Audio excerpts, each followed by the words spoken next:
ballroom of Ravenswick Hall had never known silence.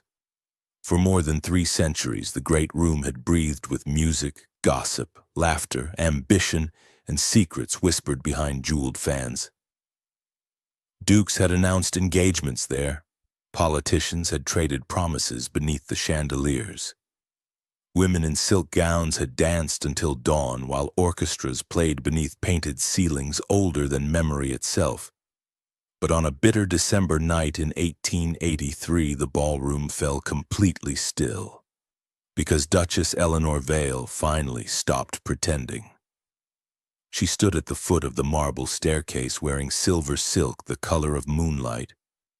No diamonds decorated her throat, no jeweled comb rested in her hair. Her pale hands held a folded document, and her face carried the expression of a woman who had spent years crying in private and had finally run out of tears. Across from her stood her husband, Adrian Vale, Duke of Ravenswick, tall, handsome, careless in the dangerous way admired men often are. His dark hair was perfectly styled, his blue sash draped across his chest, his smile polished for society. And beside him stood Lady Celeste Wren, beautiful, elegant, smiling behind a feathered fan. Everyone in the ballroom knew. Of course they knew. Society always knows when a marriage begins dying. People simply wait for the wife to continue pretending she does not notice. But Eleanor had noticed everything. The letters hidden beneath Adrian's breakfast tray, the perfume on his coat, the lingering touches, the smiles he no longer gave her. Still she had stayed, until tonight. Adrian stepped closer, lowering his voice. "Do not make a spectacle of yourself, Eleanor." She looked at him carefully, almost sadly, as though she were finally seeing not the man she married, but the truth beneath the title. Then she spoke the sentence that would follow Adrian for the rest of his life. "You may keep the title," she said quietly, "but you lost the only woman who loved you." The room froze. A champagne glass slipped from someone's hand and shattered against the marble floor. Even the musicians stopped playing. For one brief moment, Adrian looked less like a powerful duke and more like a frightened boy realizing too late that he had destroyed something priceless. Before we continue, if you love emotional royal romance stories filled with betrayal, dignity, heartbreak, and unforgettable women who finally choose themselves, subscribe to this channel now. And comment below. Would you forgive someone who only realized your worth after losing you? Because this is not simply a story about a duchess leaving her husband. It is about what happens when a woman spends years loving a man who only appreciates her after she is gone. 6 years earlier, Eleanor Hartley arrived at Ravenswick Hall as a bride. She was 21 years old, not born into aristocracy but into industry. Her father owned successful textile mills in Manchester, and while the old nobility often mocked wealthy industrial families in public, privately they depended on their money to keep ancient estates alive. Eleanor understood that. Her mother certainly did. On the morning of the wedding, while fastening Eleanor's veil, her mother whispered carefully, "A man drowning in debt does not always marry for love. Sometimes he marries for rescue." But Eleanor believed Adrian loved her, or perhaps she simply wanted to believe it. When Adrian first visited her father's estate in Manchester, he seemed lonely in a way that touched her deeply. He spoke softly. He listened when she talked. And one afternoon, while standing beside the drawing room window watching rain fall across the city, he confessed something she never forgot. "I sometimes think I inherited a title instead of a life." That sentence made Eleanor love him. Not because it was grand, because it sounded wounded. And Eleanor had always wanted to heal wounded things. After the wedding, society mocked her immediately. Merchant's daughter marries ancient blood. A mill heiress saves Ravenswick. a fortune in exchange for a title. At Ravenswick Hall, even the Dowager Duchess treated Eleanor like expensive furniture purchased to repair a collapsing house. Still, Eleanor tried. She learned every servant's name. She rode across tenant farms carrying medicine and blankets during harsh winters. She spent late nights studying estate ledgers Adrian refused to open because the debts overwhelmed him. Quietly, she sold paintings from her private collection to repair village cottages and the leaking schoolhouse roof. During a fever outbreak, Eleanor personally visited sick villagers carrying broth, lavender water, and clean linen. People began calling her our Duchess. Not the Duchess, our Duchess. One evening, Adrian heard villagers say it and laughed softly. "You have won them faster than I ever did." Eleanor smiled gently. "I did not win them. I listened." For a little while, she believed their marriage might become something beautiful. Not passionate like poetry, not dramatic like novels, but steady, warm, safe. She believed love could grow quietly between two people willing to care for each other every day. And Eleanor cared deeply. When creditors arrived, she handled them. When Adrian's mother insulted her background, Eleanor stayed silent. When London society mocked her gowns, she learned fashion. When Adrian forgot her birthday the first year, she forgave him. When he forgot the second year, she bought herself flowers. When he forgot the third year, she stopped expecting them. That is how loneliness enters many marriages. Not loudly, not suddenly. It arrives softly, in empty chairs at dinner, in conversations never finished, in a bed that slowly grows colder despite two people sleeping inside it. And one day a woman realizes she has spent years defending a man who never once defended her heart. By the 5th year of their marriage, Ravenswick Hall had transformed completely. The farms were profitable again. The village school had doubled in size. A dairy cooperative Eleanor created brought steady income to struggling families. The abandoned Riverside Mill now employed widows and poor women sewing linen for London shops. Everywhere, people praised Adrian for restoring the estate. And Adrian accepted every compliment. Eleanor never corrected anyone. At first, she told herself it did not matter. She was his wife. His success belonged to them both. But there is a special kind of heartbreak in building a man's life while the world applauds only him. The only person who truly noticed was Mr. Pritchard, the elderly steward who had served Ravenswick for decades. One rainy afternoon, he found Eleanor alone in the estate office, surrounded by ledgers and letters. "You have done more for this estate in 5 years than 3 dukes managed in 30, he told her quietly. Eleanor smiled faintly. "Then please do not say that too loudly, Mr. Pritchard. Men become terribly uncomfortable when women rescue them." He studied her sadly. "Some men become grateful." Eleanor's pen stopped moving. "Do they?" Mr. Pritchard had no answer. The truth was, Adrian had begun changing. Or perhaps he had simply become more himself. Once the estate recovered financially, ambition replaced desperation. Adrian spent more time in London attending political dinners, social clubs, and royal gatherings. He wanted Ravenswick to matter again. And somewhere along the way, he stopped noticing the woman who had saved it. Then Lady Celeste Wren arrived. Widowed, beautiful, clever enough to make every man feel important.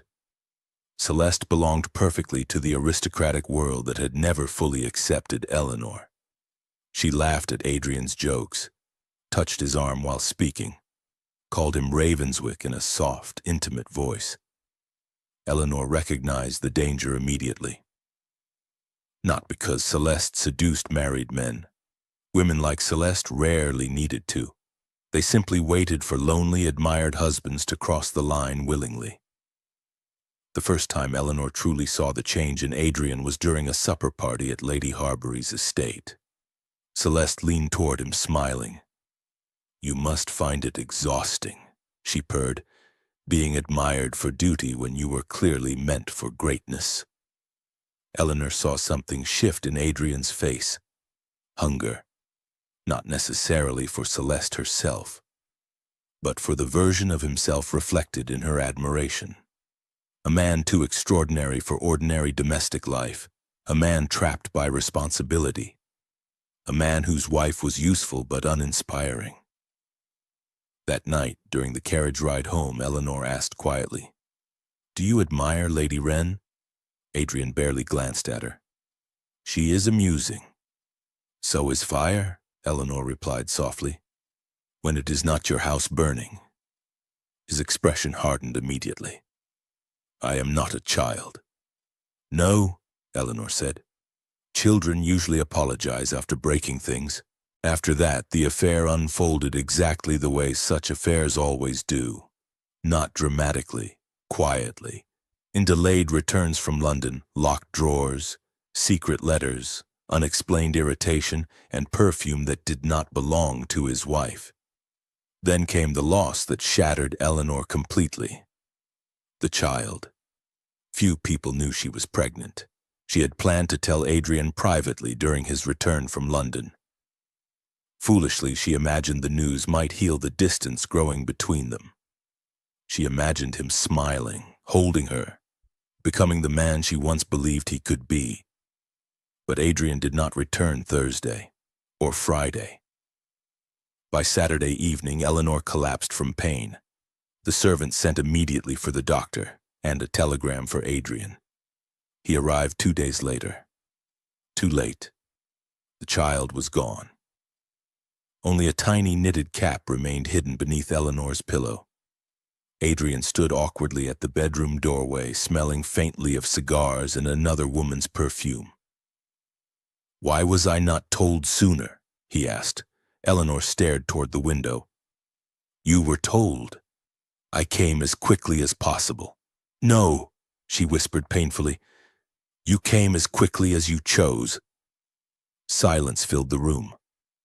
Finally, Adrian stepped closer. "I did not realize it was serious." Eleanor laughed once. The sound broke halfway through. "It was our child, Adrian. How serious did it need to be?" He flinched, but pride moved faster than guilt. "You are grieving," he said stiffly. "I will not argue with you." That sentence ended something inside her.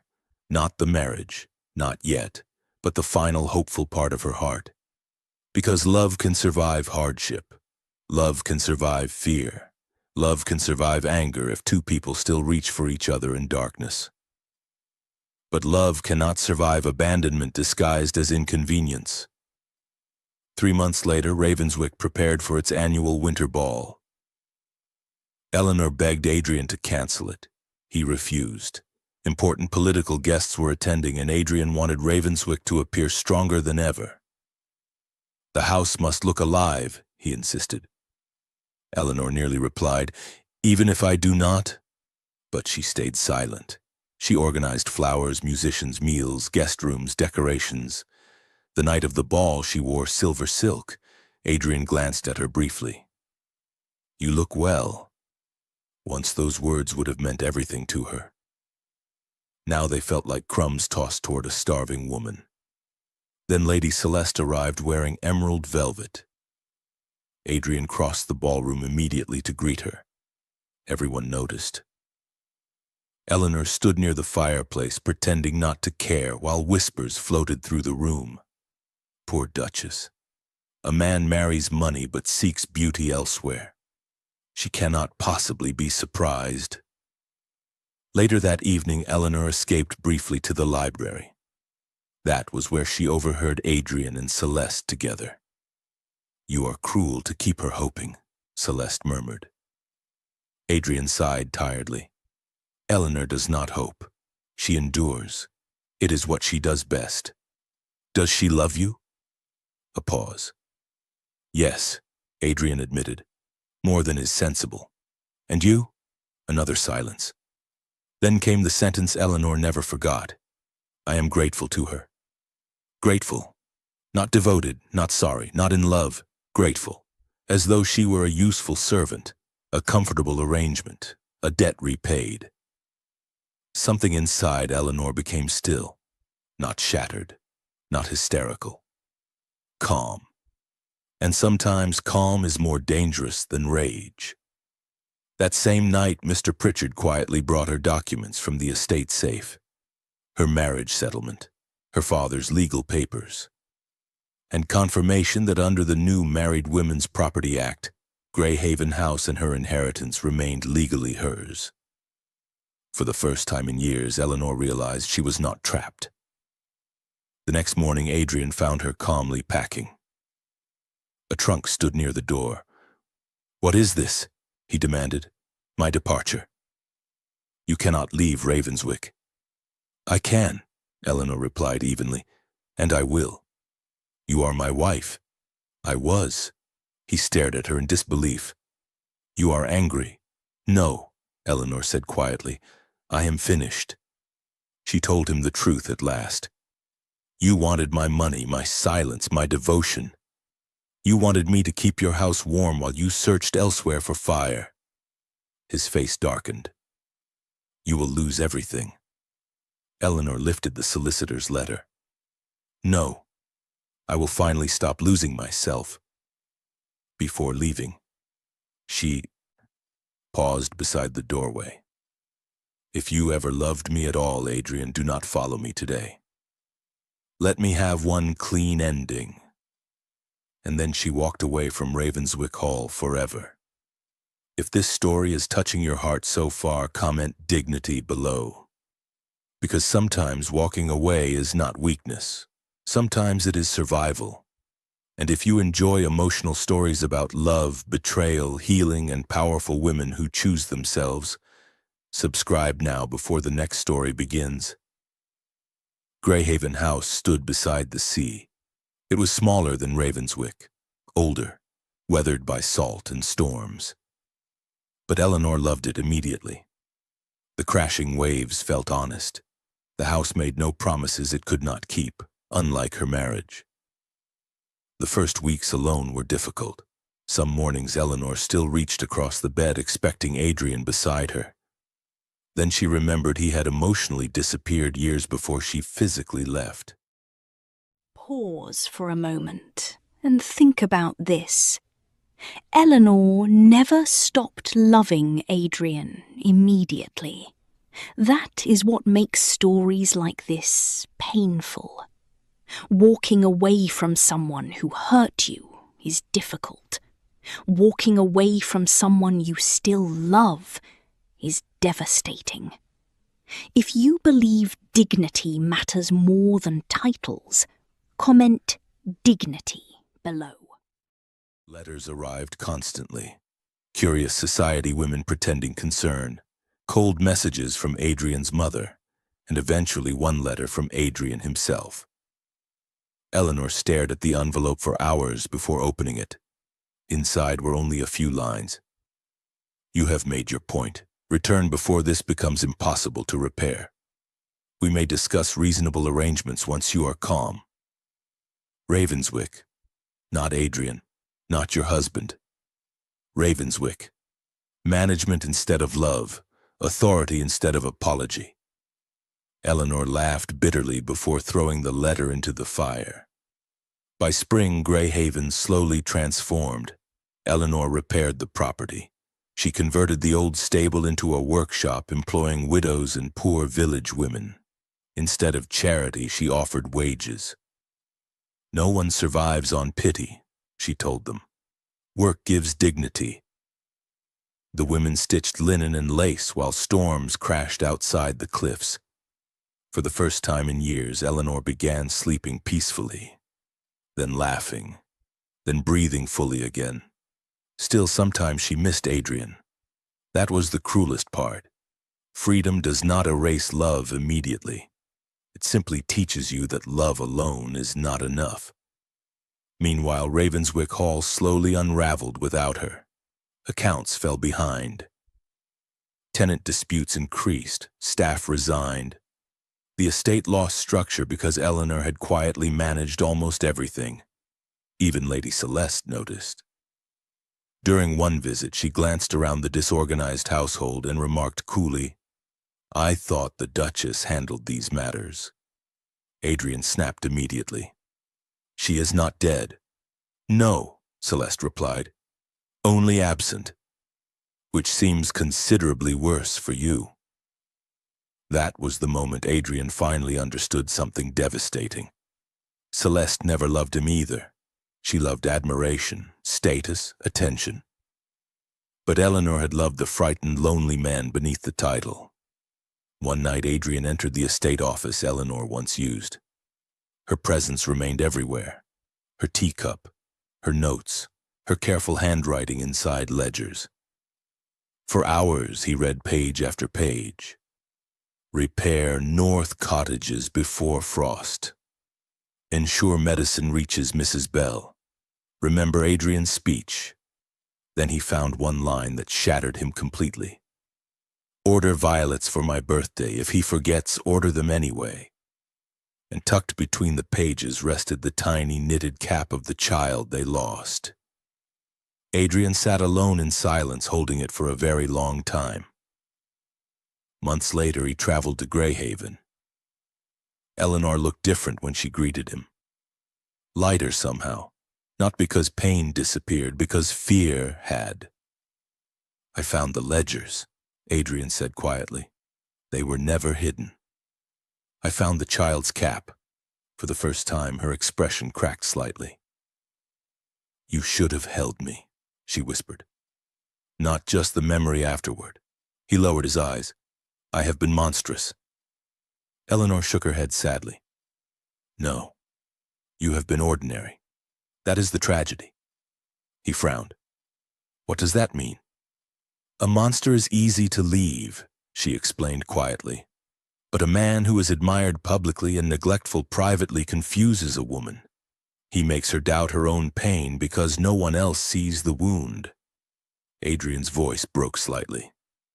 "Tell me how to fix this." "I am no longer responsible for fixing your life. Do you still love me?" Eleanor looked at him for a long moment. "Yes," she admitted softly. Hope immediately lit his face. Then she continued, "But love is not always a reason to stay."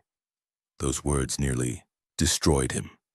He begged for another chance, promised to change, promised to become better, and Eleanor believed him. That was the hardest part. She truly believed he finally understood. But understanding arrived too late. "I cannot become the hospital where you recover from the wounds you gave me," she told him quietly. Eventually, Adrian signed the separation papers. Not because he wanted freedom, because Eleanor did.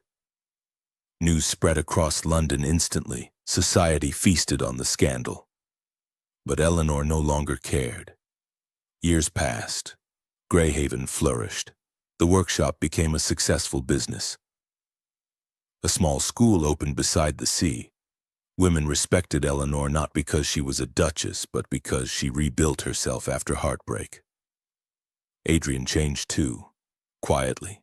He repaired tenant cottages, supported village schools, stopped chasing admiration. But growth arrived after loss, not before it. And that became his punishment, not public shame, not loneliness. The punishment was becoming the man Eleanor once begged for after she no longer needed him. Years later, they met again during the opening ceremony for a county hospital.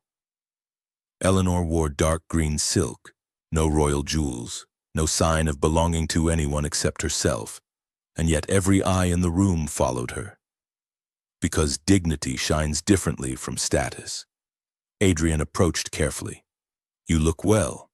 "I am." A silence settled between them, not angry, not romantic, honest. Finally, Adrian spoke quietly. "You were right that night." Eleanor did not ask which night. They both knew. "You told me I could keep the title," he continued. "For years I thought that meant I had kept the important thing." Eleanor's face softened slightly. "A title opens doors." "Yes," Adrian whispered sadly. "But it cannot answer when the house is silent." Outside, children laughed near the garden terrace. Eleanor watched them, smiling gently. Then Adrian asked the question he carried for years. If I had loved you properly sooner, would you have stayed? Her answer came softly. If you had loved me properly, Adrian, I would never have needed to become the kind of woman capable of leaving. Then she walked back toward the light, and this time, Adrian did not follow. Years later, people still told the story of the Duchess of Ravenswick. Some called it scandal, others called it tragedy. Women quietly called it courage, because Eleanor's story was never truly about revenge. It was about a woman who loved deeply, broke quietly, and finally realized that staying in a beautiful prison is still imprisonment. As for Adrian, he remained Duke of Ravenswick until his final breath. He kept the estate, the title, the portraits, the wealth, the power. But every winter during Ravenswick's grand ballroom celebration, guests noticed one thing. The Duke never danced again. He stood beneath the chandeliers, listening to echoes only he could hear. You may keep the title, Eleanor had told him, but you lost the only woman who loved you. And the cruelest part was not that she said it. The cruelest part was knowing she was right. If this story moved you, subscribe for more emotional royal romance stories where love, regret, betrayal, and dignity collide. Comment Eleanor below.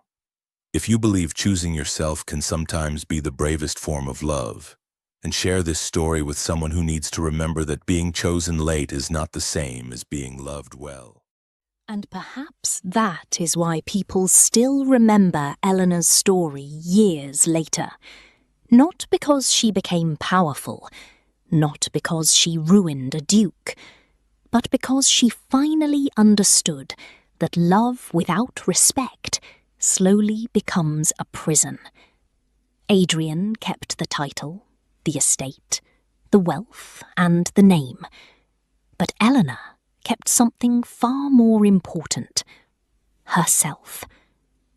If this story moved you, subscribe to Candlelit Vows for more emotional royal romance stories filled with heartbreak, betrayal, regret, healing,